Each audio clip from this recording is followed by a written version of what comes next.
इस दुनिया में हर किसी को लगता है कि दूसरा आदमी खुश है। अपनी थाली में कभी किसी को घी नज़र नहीं आता, लेकिन दूसरे की थाली में हमेशा ये लगता है कि ज़्यादा घी है। तो आज इससे रिलेटेड एक प्यारी सी कहानी है कि एक भिखारी था, वो गली गली भीख मांगता था। ठीक है, अब वो एक दिन एक किसान के घर पे जाके उसने भीख मांगी। तो किसान अपने बच्चों के साथ खेल रहा था, तो और बीवी जो उसकी वाइफ है वो किचन में काम कर रही थी। तो भिखारी ने उसको देखकर मन में मतलब विचार ये लेकर आया कि ये किसान कितना खुश है, कितना मतलब अच्छा इसका जीवन है, अपने बच्चों के साथ खेल रहा है, इसकी पत्नी उधर खाना बना रही है और मुझे देखो, मैं गली गली भटकता रहता हूँ, भीख मांगता रहता हूँ। और भीख मांगने के बाद भी अपनी कुटिया में जाकर मुझे खुद ही खाना बनाना पड़ता है। तो मतलब मेरा जीवन कितना दुखी है। इस तरह की वो बातें सोची उसने। फिर 2-3 बार दरवाज़ा भी बजाया। फिर पत्नी आई, पत्नी ने उसे थोड़ा सा अनाज दिया और वो अपना अनाज लेके चला गया। अब भिखारी के जाने के बाद जो किसान था वो बच्चों से फ्री होकर पत्नी से बोला कि मैं जाकर सेठ से कुछ सामान ले आता हूँ, राशन का ख़त्म हो रहा है। तो वो अपना चला जाता है। अब जो किसान है, अब वो जाता है उसके घर, जो परचून की दुकान चलाते हैं उनके घर जाके देखता है कि भैया कि मतलब इसके पास इतना धन है, इतना सामान है कि इसको तो कभी किसी चीज़ की दिक्कत नहीं होती है। इस तरह से किसान ने उसको देख के सोचा कि मैं कितना दुखी हूँ, मेरे को हर रोज़ मेहनत करनी पड़ती है और 2-2 रुपए के लिए मतलब कितना कठोर परिश्रम करना पड़ता है। ये देखो साहूकार जी बैठे हैं, सेठ जी, परचूने की दुकान खोल के, और ये इनके तो मौज है, इनकी तो मज़े हैं, ये तो हज़ारों में खेलते हैं। ठीक है, अब जो था सामान लेके चला गया। अब जो साहूकार था, सेठ था, परचूने की दुकान वाला, अब उसको ज़रूरत थी कपड़ों की। तो उसने अपने एक नौकर को बिठा के दुकान पे वो गया कपड़ों की बड़े सेठ के पास कपड़े खरीदने के लिए। अब वो वहाँ जाकर ये देखता है कि भैया सेठ, जो कपड़ों का सेठ है, वो लाखों का कारोबार कर रहा है कि इतने का कपड़ा आया, इतने का वो आया। तो वो ये उसको सोच के देख के सोच रहा है कि भैया ये कितना अमीर है, ये कितना सुखी है, ये तो लाखों में खेलता है और मैं देखो, मैं हजार, बस हजार से आगे बढ़ ही नहीं पा रहा हूँ, बस वही छोटी सी दुकान चला रहा हूँ परचूने की, और ये कितना मतलब अमीर है। ठीक है, वो उससे कपड़ा वपड़ा ले ला के वो अपने घर आ गया। अब जो कपड़े का मालिक है, अब वो उसको जाना होता है शहर, शहर से बड़ी कंपनी के मालिक से सामान लाना, कपड़े लत्ते लाने होते हैं, तभी तो वो बेचता है गाँवों में आके। तो वो गया, अब उसने वहाँ देखा कि भैया वहाँ करोड़ों का बिजनेस हो रहा है, इतने का सामान आ रहा है, इतने की वो चीज़ें आ रही हैं। मतलब हर कोई अपने से ऊपर वाले का अच्छा देख रहा है, वो ये नहीं देख रहा कि उसको लॉस भी हो रहा है। तो अब ये चीज़ें वहाँ हो गई।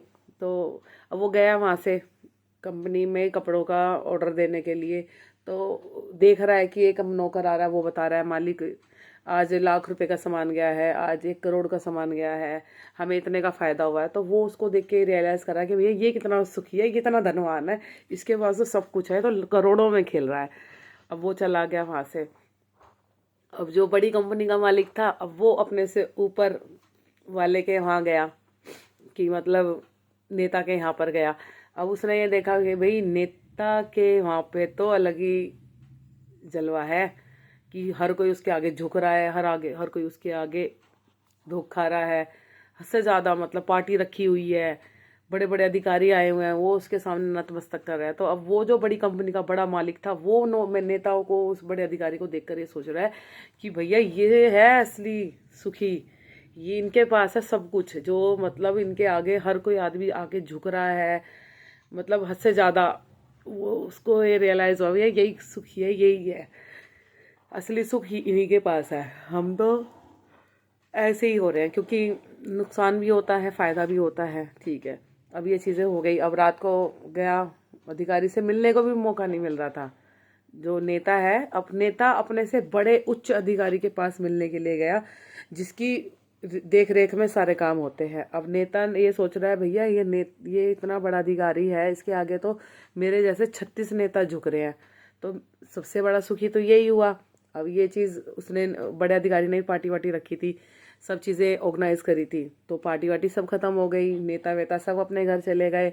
मालिक देखिए कहाँ से चैन शुरू हुई है, मैं आपको दोबारा से दिखाऊंगी ये चीज़ कि कहाँ से चैन शुरू हुई है। अब वो जो बड़ा अधिकारी है, अब वो सब चले गए हैं। अब वो रात को फ्री होके बैठा, उसके सर में दर्द बहुत तेज, उसको टेंशन इतनी कि काम की। और ये इतना मतलब उसका नौकर आ रहा है, उसके पैर वैर दबा रहा है, तो वो नौकर से कहता है कि हमारी जीवन, लोगों को लगता है कि हमारा जीवन कितना सुखी है, लेकिन उन्हें ये नहीं पता कि हमारे दिमाग में हद से ज़्यादा टेंशन होती है, हद से ज़्यादा हम डिप्रेशन में भी आ जाते हैं। इतना काम का लोड होता है, इतने सारे लोगों को देखना, उनको खुश रखना, उनको बांधे रखना, तो ये छोटी बात नहीं है। तो उनके खिड़की के पास खड़े थे जैसे वो, तो उनके खिड़की के सामने से एक भिखारी गुजर रहा था। वो वही भिखारी था शुरुआत में जो किसान के दरवाजे के आगे आया था। क्यों, भिखारी है, इधर से उधर घूमना ही है। तो अधिकारी ने उस भिखारी को देखकर बोला कि असली सुखी तो ये है भिखारी, जिसको किसी चीज़ की चिंता नहीं है, ना खाने की ना कमाने की, मिल जाए भीख मांग के खा लेता है, ना कोई टेंशन है नफ़ा नुकसान की, इज्जत बेइज्जती की, कुछ नहीं है। असली सुखी तो यही इंसान है जिसके पास मतलब किसी तरह का कोई तनाव नहीं है, कोई जिम्मेदारी नहीं है, अपना फ्री है, अपनी मस्ती से डोल रहा है, अपनी मस्ती से भजन गा रहा है। तो बस कहानी का सार यही है कि हमको लगता है कि जो हमसे ऊपर है वो सुखी हैं, लेकिन सही मायने में सुखी कोई नहीं है। आज की दुनिया में हर इंसान दुखी है, और सबसे ज़्यादा इंसान तो वो दुख है जो दूसरे के सुख से दुखी है। सो बात की एक बात है ये, तो हर एक कहानी का सार यही आके निकलता है कि भैया इस दुनिया में सुखी कोई नहीं है। हर कोई अपनी लाइफ में जद्दोजहद कर रहा है, मेहनत कर रहा है, संघर्ष कर रहा है, और दूसरे को देख कर लगता है कि हाँ भाई, देखने में लगता होगा हाँ भाई ये सुखी है, लेकिन नहीं, उसके दिमाग में इतनी टेंशन, इतना तनाव, इतनी जिम्मेदारियां होती है कि वो इंसान को चैन से सांस भी नहीं लेने देती है।